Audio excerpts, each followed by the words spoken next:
Olá, ele é humano, digno, perfeccionista e compreensivo. Seu destaque no município é notório.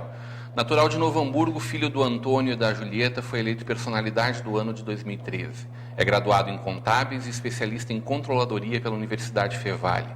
Esposo da Bela, é pai da Tabe, da Tamires e do Thales. Busca sempre o aprimoramento. Membro da coordenação nacional do CVV, é colorado e atua há 40 anos no escritório de contabilidade. Vive o hoje, valorizando os laços afetivos e almejando uma sociedade que compartilhe mais. Hoje teremos uma conversa de peso com Anildo Fernandes. Tudo bom, Anildo? Tudo bem, tudo tranquilo. Boa noite, Rodrigo, aos teus telespectadores também, da mesma forma. Tá? Uma sociedade que compartilhe mais o quê? Eu penso numa sociedade mais justa, mais solidária, mais fraterna, onde a gente consiga conviver com a responsabilidade dos seus atos, mas podendo aceitar os outros como eles realmente são, sem julgamento, sem uma crítica. E eu sei que isso é muito difícil, isso é muito complexo nesta nossa realidade, mas é assim que eu imagino, Rodrigo. A gente pré-julga o tempo todo, né, Anildo? Sempre. Nós estamos sempre, porque isso é uma característica nossa. Querer comparar alguém com um outro valor, normalmente meu, né?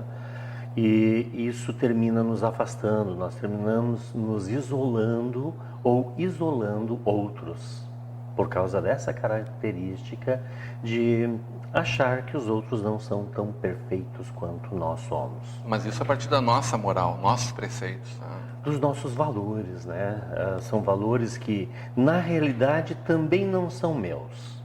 Porque eu sempre digo assim, ó, quando nós nascemos sem pudores, sem nada, porque a criança ela é espontânea, ela fala o que ela quer, o que ela diz, e nós é que corrigimos a criança dizendo não diz isso porque é feio, não diz aquilo porque não pode. Ou seja, o politicamente correto, para quem? Para quem é esse politicamente correto?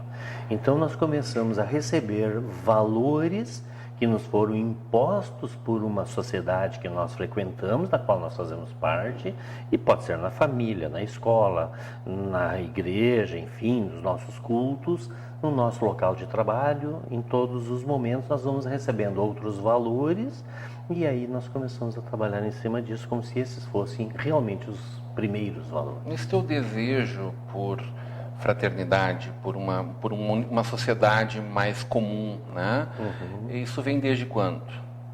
Tu carrega isso lá desde muito cedo?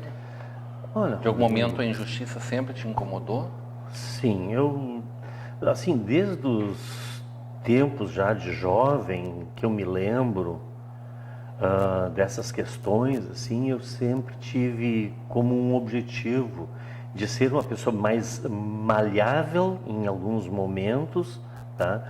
Sabendo que existe o caminho do meio, nem tanto a aspereza, nem tanto a flexibilidade máxima, mas o caminho do meio, o caminho que dê equilíbrio, tá? E isso vem, olha, de longos tempos, tá? Ao passar dos anos, do tempo, enfim, a gente começou a perceber algumas questões da nossa sociedade e a minha esposa, a Bela, como você falou, ela vendo que eu muitas vezes chegava em casa me queixando de algumas questões de ter perdido amigos por suicídio, por exemplo, tá?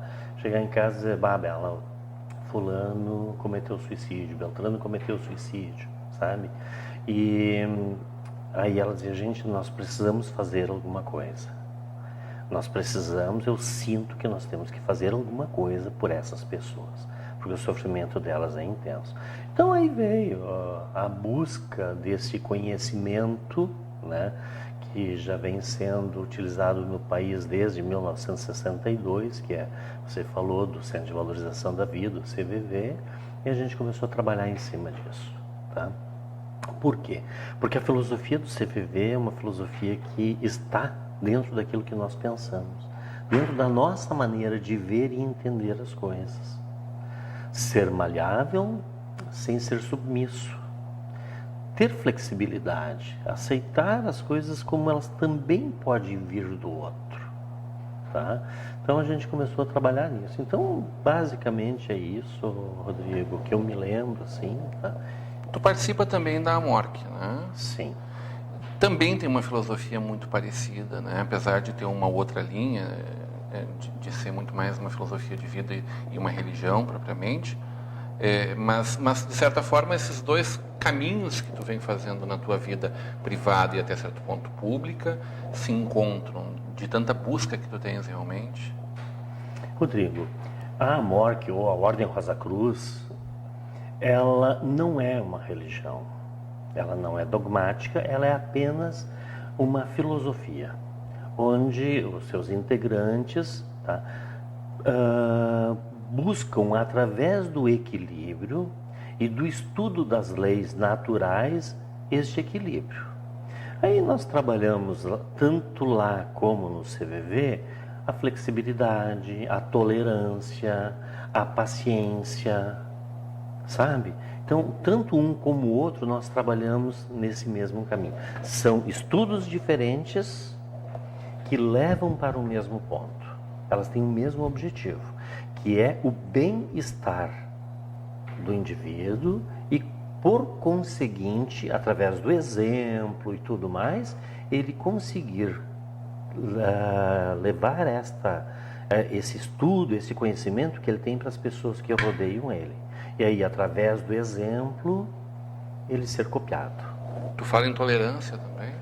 Tolerância, paciência, tolerância, flexibilidade, sabe? São valores primários que nós, muitas vezes, nós não temos. Na nossa sociedade é difícil de exercitar ele todos os dias, né, Nilton? Você está numa sinaleira. Tu é um profissional da contabilidade. Sim. É possível ter tolerância com o nosso governo? Com a quantidade de leis que a gente tem? É um tanto difícil, né? Mas aí você tem que entender que a autoridade tributária, né, ela está fazendo o melhor dela com uma visão. E eu, do outro lado, como contribuinte, eu tenho que ver a situação do meu lado. E aí vem aquela questão lá da passagem bíblica: César o que é de César, a Deus o que é de Deus, né? Então, o governo cobra o que ele acha que é justo para ele. Eu, como contribuinte, entendo que devo pagar o que é justo para mim. E aí tem uma queda de braço, então deve-se estudar, se aprimorar para saber os caminhos, os próprios furos de legislação que nos permitem fazer a coisa correta, porém de um modo justo. Eu quero conversar mais sobre o CVV, mas eu preciso conversar um pouquinho mais sobre esse Anildo e essa vida pessoal que tu tens, né?